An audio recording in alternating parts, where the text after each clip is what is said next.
This is shit that goes on. But this is a little fruit pile. It's a fruit pile. It's a fruit pile. Trust me up to break me down, to build me up again. They like, Hov, we need you back so we could kill your ass again. You know, it's like this thing, this love. Hip-hop fans are well-versed in the world of artist rivalries, where competition often sparks headlines and heated debates. Lately, all eyes are on two of the genre's biggest names, Jay-Z and 50 Cent, as growing tension between them has reignited public interest. With every statement and gesture under the microscope, speculation continues to build around what's really going on behind the scenes. I will let you tell it. No, you're the best. I want you to tell it. You really are the best. You've proven it here today. As much as I'm proving it, you proving it. You proving it. Yeah, that wasn't the thing. It wasn't, people say that. He lost $50 million. No, that's not even close to what happened to this dude. And until you understand what happened to the dude, you don't understand what happened. Like, no, not they offered him 50 million and he turned it down. Who gonna turn down 50 million? Now, I've had to turn down $50 million 4 times.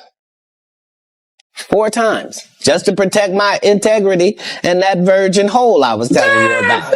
Right. Cause P. Diddy be wanting to party. And you gotta tell him no. You got to tell him no. I did. I did. See, I got the receipts for everything I'm telling you. That's why I can say them so freely. Kid, I need another one. You here, get your number. Thank you, sir. Thank you.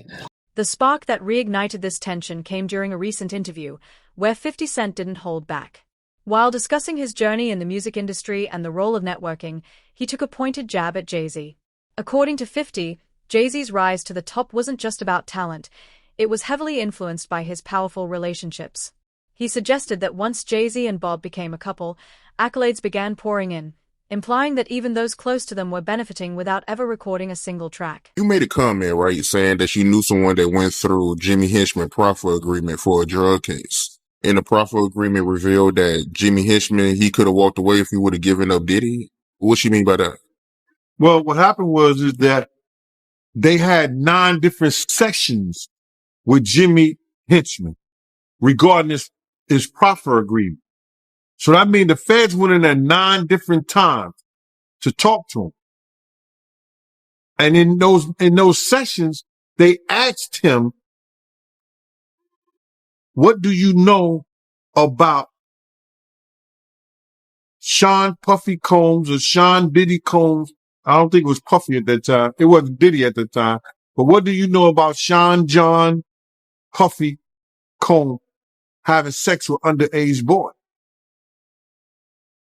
And you got to realize, and people never think about this, that Jimmy and his brother, I think they had the same charges. But his brother walked away from that, and Jimmy gets life without the possibility of parole, I think. Which is crazy. For any drug charge. Nobody should spend their life in jail for drug charges. And just drug charges. But I think they try to tie him to some murders or something like that. I don't know that to be for sure. But he shouldn't spend his life in jail for no drug charges. Not at all. So, but they was going to let him walk.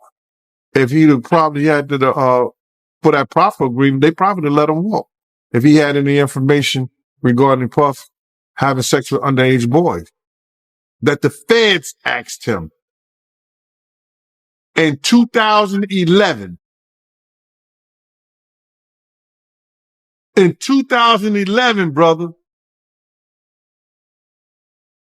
So what did the feds know? Because the feds not coming there unless somebody made a report or somebody made some allegations against Puff in 2011 to ask a friend of his, Jimmy Hinchman, what do you know about that? But for them to ask him about that, it had to be more than a rumor. Somebody made a complaint somewhere. And the feds got hold to that complaint. Now they're going to investigate that complaint when they get people under the barrel, like they had Jimmy Hinch. That's why they asked him. If he did know information, right, why you think he didn't tell?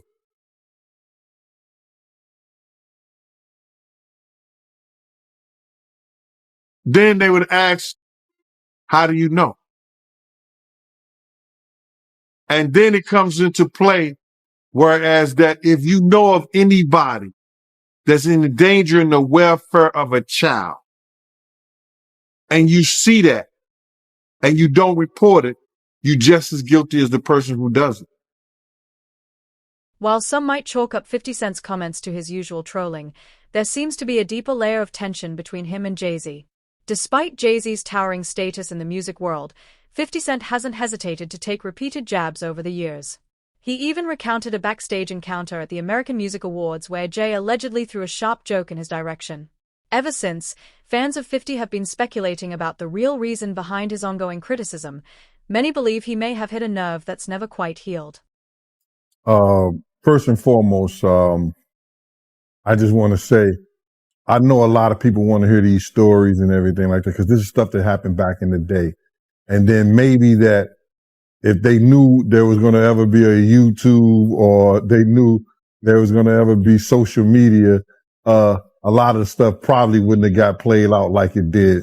But things happen, and these are just stories from the past. I would like to use that as, what you call that, just to clear the facts up what's going on. But it all started, we was in Atlanta.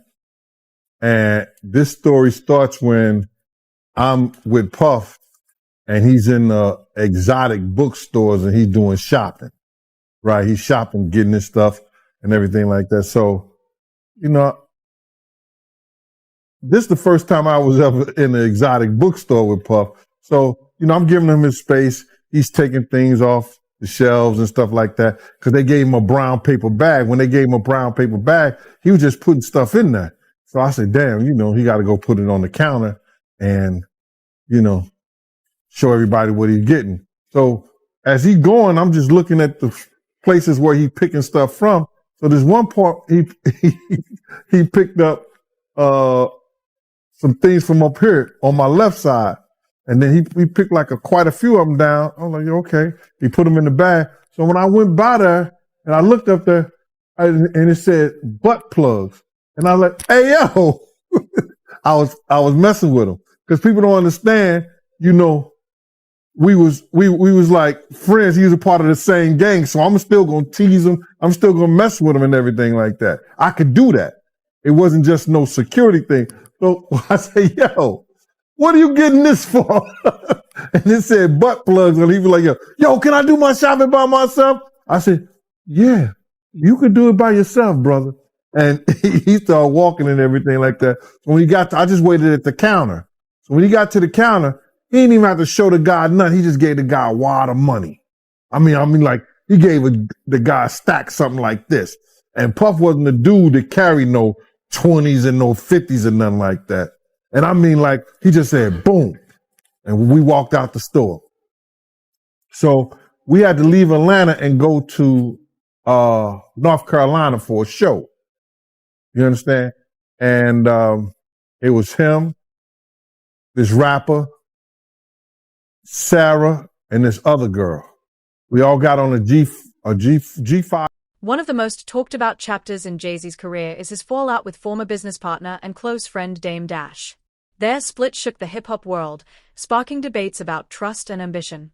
While Jay-Z's path to superstardom is unquestionable, the way he distanced himself from longtime allies raised eyebrows. To many, it exposed the harsh reality of the entertainment industry, where loyalty is often tested and personal ties can be pushed aside in the pursuit of greater power. We all got on a G5 jet, and we flew to G4 jet, and we flew to North Carolina. So later on that, I think that afternoon, same day, this rapper and him, they all in the room together. You know, it's Sarah, the girl, Puff, and this dude, this rapper. So I'm hearing at the door and stuff like that. Like, yeah. So then next thing you know, somebody rang the doorbell. We had the presidential suite where we was at. So I opened the door, and the dude said, "Yo, I'm here for my cousin." I said, "Who your cousin?" And he said, "Ja Rule." I said, "Well, he busy right now." He said, "He busy doing what?" I said, "He with Puff. They're in the room. They busy. They don't want to be bothered." He said, "Well, I'm going in there." I said, "Bro, you ain't going in there because he told me they don't want nobody to be bothering them." He was like, "Yo, I don't care, man. I'm going in there." That bull like that. I said, "Yo, bro, Jesus Christ had to come down here and take the air out of my body before you get in that room right there. Watch. He tried to bum rush me. I grabbed his and threw him against the piano. When I threw him into the piano, Puff and Ja Rule runs out the room. Puff got his towel, Ja grabbing his towel, but they butt the naked. And so then Ja was like, "Yo, what's going on? Yo, G, that's my cousin." He know me well, and Puff was like, "Yo, G, what happened?" I said, "He tried to get in the room. I told him he couldn't get in the room." And he was like, Puff looked at Ja. He said, "Yo," Ja said, "You ain't want to go in that room because there's a lot of freaking going on." So I was like, "Oh," he said it was a lot of freaking going on. So that was basically that story, man. You know what I'm saying? They went back in the room. Dude felt a certain kind of way, and he left out. So I seen them at the concert the next day, and they tried to, form up against me. But my man Frank was like, I told my man Frank, I was like, "Yo, Frank, put yourself in that position. Somebody trying to get in the room, and Ja told you don't let nobody get in the room. What would you do?" Now, y'all can do whatever y'all want to do, man, but I ain't taking no losses. He said, "Yo, you good, and that was it. Bro, when Ja said, "You don't want to come up in there, a lot of freaky stuff is going on. You got to use your mind." What they was doing with those butt plugs. right.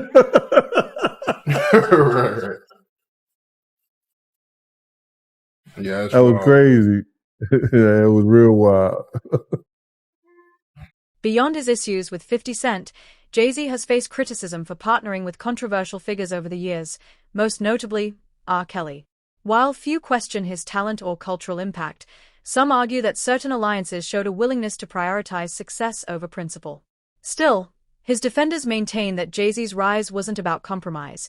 It was the result of sharp business instincts and strategic planning, not chance or convenience. Did you ever do anything with Tupac or no? Did you ever? No. I saw him right before he passed, too. Yeah, that's crazy.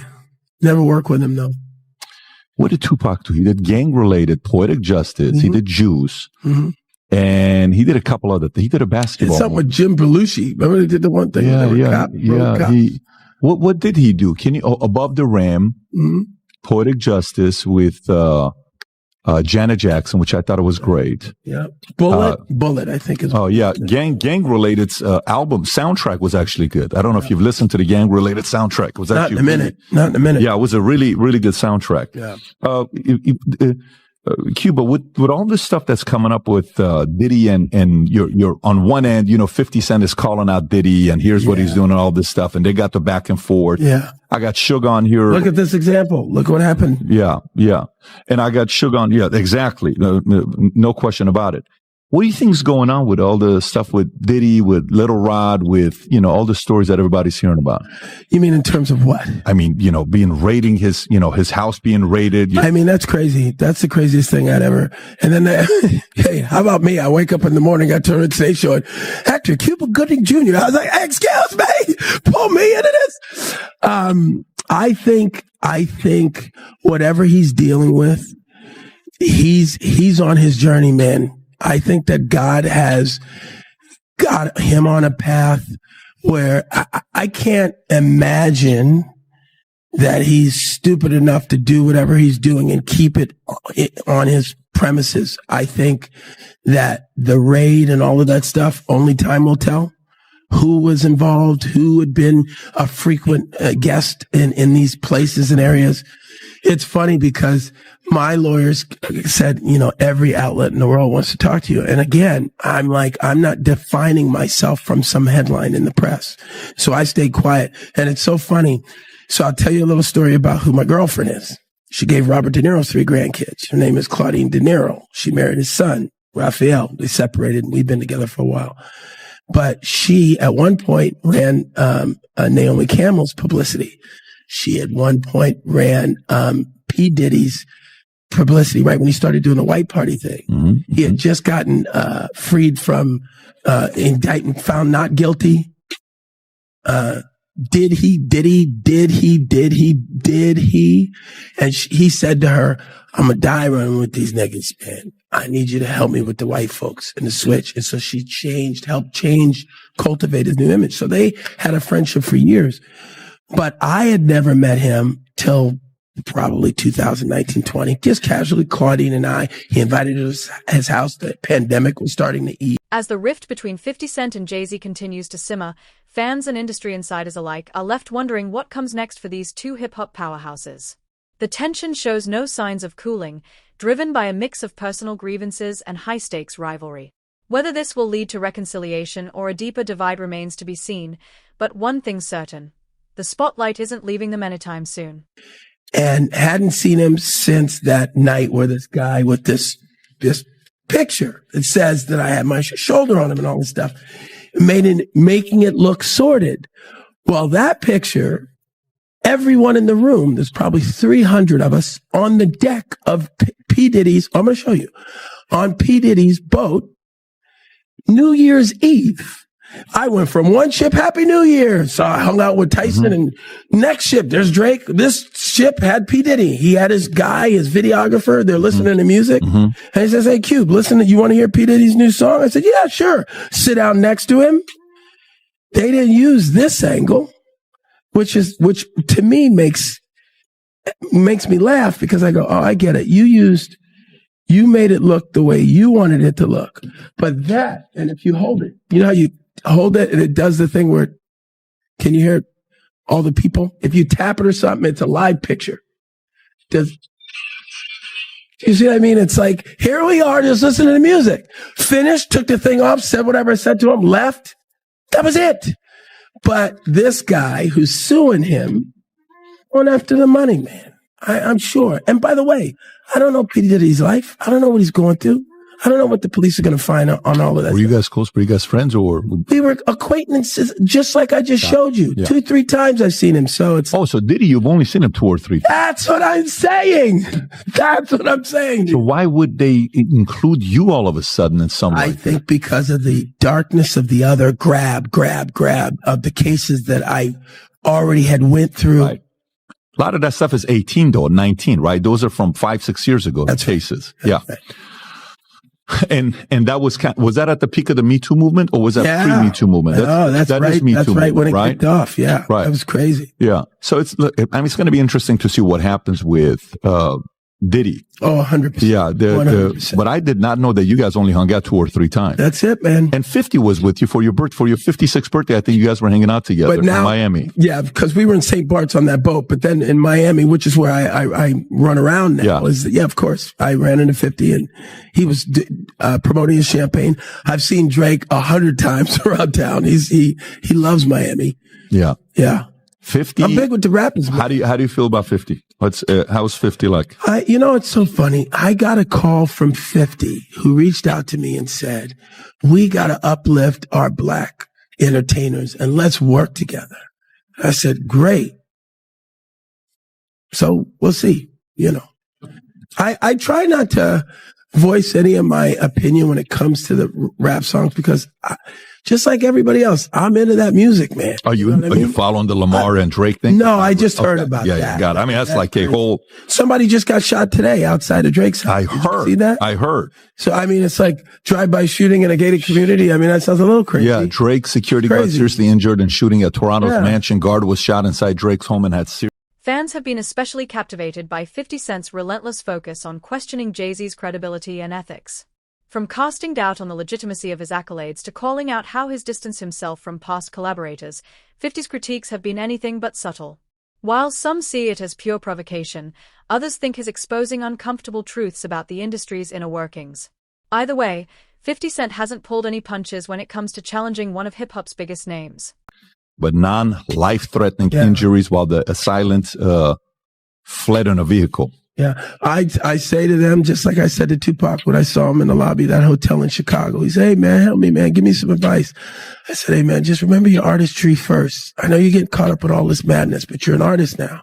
He said, "Thanks, Cube." He hugged me and he went off. And how old was he at the time? Well, 2-3 weeks later, he was gone. Oh, no shit. I saw him, and here's the second time I saw Tupac. This is a true story. Now, I don't like the conspiracy thing.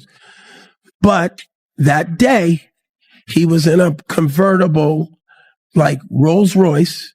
He was at the stop site, and I was on a hockey tournament, so I was in Vegas as well, playing hockey, and Tyson had his fight. And I jumped out of the car, and I ran up to his car. Pac, it's Cube! And all three cars, all these cars, boom, boom, boom, boom, with the guns. Get out. No, that's Cube good, man. Hey, that's Cube good. And I go, "Oh, sorry, man." He goes, "You good?" I go, I'm good. I'm sorry, guys. Got in the car. So that happens that day when the sun's out, and at night they get shot and there's no cops around. Here. That's a true story. I was involved in that. So in the morning, few hours later, he's gone. Yeah. Yes. And so where were all of those undercover cops that pulled the guns on me when I tried to approach him sitting in his car convertible? What are you saying? I'm just saying it's weird that they were going to blow me away, and I'm Academy Award winner. That's all I'm saying. Yeah, because that's 96. So Yeah. and 96, you're like everywhere. I'm the man. Yeah, you're the man in They're like, 96. we don't care. Get away. Back up. That's crazy. Yeah. By the way, what did he pay you for Jerry Maguire? I forgot to ask you earlier. Was that your big payday? No, yeah, at that point, $600,000. What's the biggest you made for a movie? Snow Dogs. I can't talk hell about Snow Dogs. Oh, that was a good year. Well, that's 1-2 hit, baby. 13 million total that year. Wow. I made a lot of money. Out of here. Yeah. Good for you. You know that money's gone. Good. I already spent that money. Really? Yeah, $13 million. I understand. Yeah. I'm assuming you made some good investments. I made some investments, but that money. Hey, final. So if you like this clip and you want to watch another one, click right here. And if you want to watch the entire podcast, I was checking out one of your lives, right? And you made a comment and you said that you rather be poor than be Diddy rich. Can you elaborate on that? Bruh, I told this to this one guy the other day. I'd rather have a slow nickel than a fast dollar any day. My slow nickel put bread on my table. My slow nickel pays my mortgage. My slow nickel brings me home to my family. My slow nickel builds a community. We see what the fast dollar does.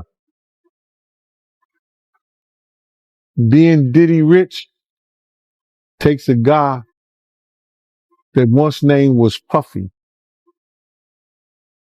that after every tragedy he had in his life, he had to change his name.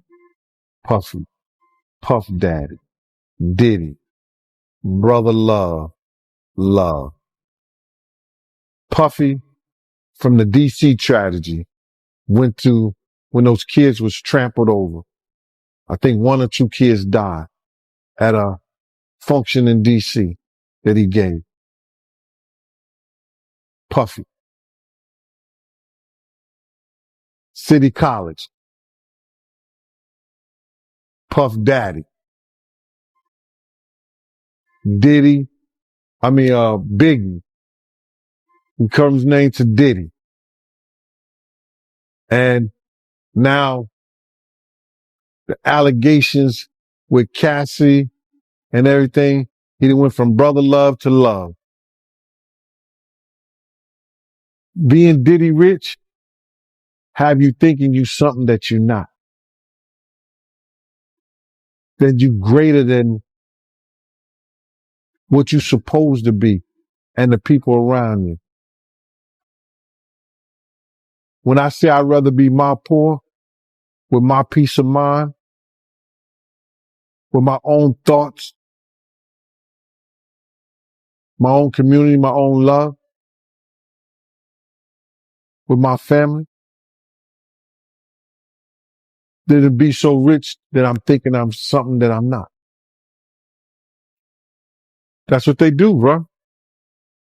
Look how many times, what was that? You ever go to a club, it's a big shootout, and it was the Mirage, and then you come back 2 weeks later, now it's the Zone. They changed their name after every shootout. That's what happens.